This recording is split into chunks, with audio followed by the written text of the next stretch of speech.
真正有够台。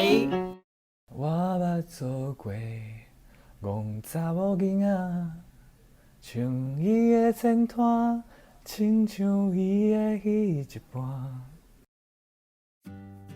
囡仔到底安怎读？安怎用？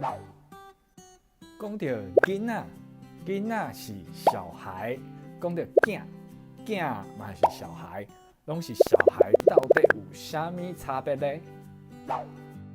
首先，囝这个字内底是子，是家己的囝的意思，所以咱会使讲母仔囝、某囝、乖囝、心肝囝。若是讲到动物，就会使讲囡仔囝、鸡仔囝、牛仔囝。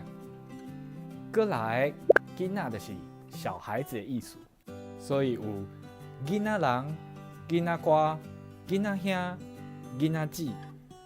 啊，查某囡仔就是少年查某的意思，查甫囡仔就是讲少年家的意思。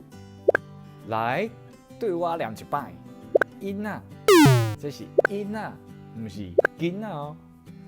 囡仔有一个个，囡仔个有一个个的音，囡仔，囡仔，囝，囡仔，囝，内底字是无共的哦。大家千万爱记哦。